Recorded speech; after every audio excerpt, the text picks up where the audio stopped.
नीतीश कुमार के उपराष्ट्रपति पद पर जाने की जो कंडीशन है वो बहुत बड़ी होगी। चाहे बीजेपी के पास सीटों की संख्या जेडीयू के डबल हो, लेकिन ड्राइविंग सीट उसे नहीं मिलती है। लेकिन जदयू को सिमटना पड़ेगा, जदयू की सीटें कम हो जाएंगी, जदयू का मुख्यमंत्री पद छिन जाएगा, जदयू के मंत्री कम होंगे। देखिए, मानसून सत्र चल रहा है। इस दौरान जो है कल दिल्ली में देर शाम उपराष्ट्रपति जगदीप धनखड़ का इस्तीफे की खबर निकलकर सामने आती है और उनका पत्र जो है वो वायरल होना शुरू हो जाता है। सवाल ये है कि जब दिन भर वो सदन में कार्य कर रहे थे, उसके बाद देर शाम क्या कारण रहा कि वो इस्तीफा दे दिए। हालांकि इस्तीफे में साफ साफ लिखा हुआ है कि स्वास्थ्य कारणों से, लेकिन सवाल ये उठता है कि एक तरफ देर रात उनका इस्तीफा आता है, उसके बाद आज बिहार में सियासत गर्म हो जाती है कि नीतीश कुमार जो है वो अब उपराष्ट्रपति बनने वाले हैं। इन तमाम मुद्दों पर चर्चा करने के लिए हमारे साथ हमारे संपादक पवन प्रकाश जी हैं। कैसे देखते हैं, जगदीप धनखड़ ने इस्तीफा दिया, उसके बाद जो है रात भर ये खबरें चलती रही, लेकिन सुबह होते होते जो है ये खबर बिहार से नहीं पूरे देश में अब गूंजने लगा कि नीतीश कुमार जो है अगले उपराष्ट्रपति होंगे। ये पहली बार नहीं है, पहले भी नीतीश कुमार उपराष्ट्रपति बनेंगे ऐसी अफवाह, ऐसी बात चलती रही है और कई बार ऐसा लगता है कि अब ये फैसला हो जाएगा, लेकिन कभी नीतीश कुमार आकर खारिज करते हैं, कभी परिस्थितियां खारिज कर देती हैं, जिससे नीतीश कुमार अपनी मुख्यमंत्री की कुर्सी से आगे नहीं बढ़ पाते हैं। इस बार क्या होगा ये तो अभी आने वाला टाइम बताएगा, लेकिन फिलहाल जो है जगदीप धनखड़ की खाली कुर्सी कई लोगों के सपने अभी जगाए रखेगी। जदयू के कुछ लोग होंगे, भाजपा के कुछ लोग होंगे और भी नेता हो सकते हैं जो दूसरे दलों में हैं, क्योंकि आप देखिएगा कि उपराष्ट्रपति का पद जो है जनरली वही पार्टी अपने पास रखती है जो सत्ता में सबसे अधिक सीटों वाली होती है। तो ऐसे में भाजपा ही वो रखेगी, ये उम्मीद है और इससे अलग जाने का मतलब चांस जो है वो उम्मीद बहुत कम है। मतलब जदयू को अगर वो मिल जाए तो ये पहली बार ही होगा मेरे ख्याल से कि सबसे बड़ी पार्टी ने 12 सांसदों वाले दल को उपराष्ट्रपति बना दिया। तो ये बहुत बड़ा फैसला वो उस सूरत में ही हो सकता है जब बिहार की कमान नीतीश कुमार पूरी तरह से भाजपा को सौंप दे और इस लेवल की बार्गेनिंग हो जाए, इस लेवल की डीलिंग हो जाए, तभी ये संभव है, नहीं तो नहीं संभव है। लेकिन फिलहाल इस बात में अभी तक बहुत दम नज़र नहीं आ रहा है, क्योंकि अगर ऐसा कुछ हुआ रहता तो कुछ ना कुछ चर्चा शुरू हो जाती। हालांकि अभी विधानसभा का जो सत्र चल रहा है बिहार विधानसभा का, उसके बाहर में जब आए थे एक भाजपा के विधायक है हरिभूषण बचौल, तो वो कहते हैं कि नीतीश कुमार बन जाएंगे तो बिहार के लिए बहुत अच्छा होगा। क्या अच्छा होगा राम जाने।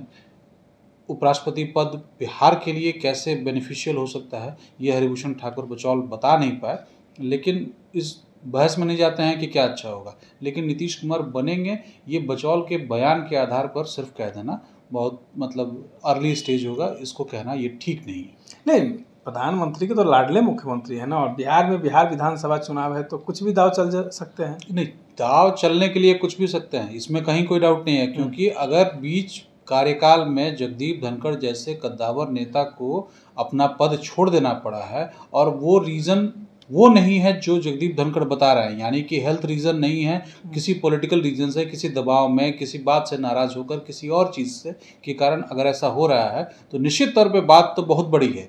लेकिन बात बड़ी होने का मतलब ये नहीं है कि उस बात से निकलकर नीतीश कुमार उपराष्ट्रपति पद पर चले जाएं। नीतीश कुमार के उपराष्ट्रपति पद पर जाने की जो कंडीशन है वो बहुत बड़ी होगी।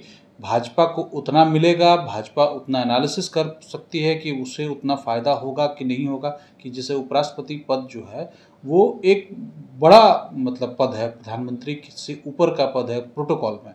तो उस हिसाब से प्रधानमंत्री नरेंद्र मोदी नीतीश कुमार को अपने ऊपर के प्रोटोकॉल में लेकर जाएंगे, इसमें भी डाउट है। तो ये अभी कहना बहुत जल्दबाजी होगी कि नीतीश कुमार का नाम ऐसे के लिए मतलब उपराष्ट्रपति के लिए जा सकता है। एक सवाल है, तमाम जनता भी ये सोच रही होगी कि अगर नीतीश कुमार उपराष्ट्रपति बन जाते हैं तो बिहार में क्या जो समीकरण है वो बिगड़ेगा या फिर एनडीए की सरकार बन जाएगी? नहीं, एनडीए की सरकार बनेगी नहीं बनेगी वो तो चुनाव के बाद तय होगा, लेकिन बिहार का पूरा पॉलिटिकल सिस्टम जो है वो एकदम उलट जाएगा। हाँ, बिल्कुल उलट जाएगा। इसलिए उलट जाएगा क्योंकि नीतीश कुमार के बिहार में रहते बिहार में जो फ्रंट सीट एनडीए की है वो जेडीयू के पास है। जेडीयू ही पहले सीट पर बैठती है और बीजेपी को उससे पीछे ही रहना पड़ता है। ड्राइविंग सीट पे बिल्कुल, चाहे बीजेपी के पास सीटों की संख्या जेडीयू के डबल हो, लेकिन ड्राइविंग सीट उसे नहीं मिलती है। लेकिन नीतीश कुमार के जाने के बाद भले ही जेडीयू के विधायकों की संख्या भाजपा से अधिक हो जाए, जेडीयू अधिक सीटों पर लड़ जाए, सब कुछ हो जाए, लेकिन नीतीश कुमार अगर यहाँ से जाकर उपराष्ट्रपति पद हासिल कर लेते हैं, उपराष्ट्रपति पद का ऑफर स्वीकार कर लेंगे, तो जेडीयू का कोई नेता मुख्यमंत्री के पद पर नहीं बैठेगा, वो फिर बैठेगा भाजपा का। और वो भाजपा अगर वो एनडीए चुनाव जीतता है तब, अभी जीतेगा नहीं जीतेगा, चुनाव होगा, किन सीटों पर कितनी सीटें किसको मिलेंगी उसके आधार पर तय होगा। लेकिन अगर एनडीए जीतेगा और नीतीश कुमार केंद्र में चले जाते हैं, यानी कि उपराष्ट्रपति बन जाते हैं, तो काम खत्म। उसके बाद से कभी भी ये नहीं होगा कि इस कंडीशन में जदयू का कोई और नेता मुख्यमंत्री बने। सदन में हम लोग भी मौजूद थे, सदन के कई जदयू के नेता विधायक जो हैं वो भी चाह रहे हैं कि नीतीश कुमार उप राष्ट्रपति बन जाएं। महागठबंधन के भी कई विधायक ने ऐसा बयान दिया कि अगर वो उपराष्ट्रपति बन जाते हैं तो बिहार के लिए काफ़ी फायदा होगा और बिहार के बारे में सोच सकते हैं। लेकिन सवाल जिस तरीके से आप कर रहे हैं कि अगर यहाँ से वो उपराष्ट्रपति बनते हैं तो बिहार का समीकरण बिगड़ेगा, तो क्या लगता है कि अगर जो जिस तरीके से वो बिहार से अगर दिल्ली चले जाते हैं, उपराष्ट्रपति बन जाते हैं, तो महागठबंधन को इसका फायदा होगा या नहीं? उपराष्ट्रपति पद या राष्ट्रपति पद से कोई फर्क नहीं पड़ता। रामनाथ कोविंद यूपी से थे, उससे क्या हो गया यूपी भाजपा को? जगदीप धनखड़ अगर राजस्थान से हैं तो उससे राजस्थान भाजपा को क्या फायदा हो गया? द्रौपदी मुर्मू जो राष्ट्रपति हमारी हैं वो ओडिशा की हैं, तो उससे क्या ओडिशा में फायदा? ये भी कहा जा रहा है ना कि जदयू अगर नीतीश कुमार को उपराष्ट्रपति बनाया जाता है तो भाजपा ज्यादा सीट की डिमांड कर सकती है, जदयू को कम सीट पे समटा देगी। जदयू को सिमटना पड़ेगा, जदयू की सीटें कम हो जाएंगी, जदयू का मुख्यमंत्री पद छिन जाएगा, जदयू के मंत्री कम होंगे जीतने की स्थिति में। सब कुछ जदयू को बहुत सिमट जाना पड़ेगा। अकेले नीतीश कुमार की महत्वाकांक्षा को अगर जदयू को कम सीट पे मिलेगा, हाँ, तो अगर उपराष्ट्रपति बनते हैं, बिल्कुल नीतीश कुमार अगर उपराष्ट्रपति पद का ऑफर स्वीकार करते हैं या उन्हें ऑफर किया जाता है और वे स्वीकार कर लेते हैं, तो किसी हाल में जदयू भाजपा से आगे नहीं बढ़ पाएगी। भाजपा से कम सीटें ही मिलेंगी, क्योंकि ये डील बहुत बड़ी है। ये एक मतलब ये जो उपराष्ट्रपति पद का नोमेनक्लेचर है वो किसी भी सीएम से ज़्यादा बड़ा है, तो ऐसे में वो किनारे हो सकता है कि उपराष्ट्रपति बनने के बाद से राजनीति से वो किनारे हो जाएंगे। ऑब्वियस है कि किनारे हो जाएंगे, लेकिन बिहार की राजनीति में तब नीतीश कुमार की पार्टी की स्वीकार्यता एनडीए गठबंधन में बिल्कुल वैसी नहीं रह जाएगी जैसा नीतीश कुमार के बिहार में रहते हुए है। वो निश्चित तौर पर भाजपा से सीटें कम सीटों पर लड़ेंगे।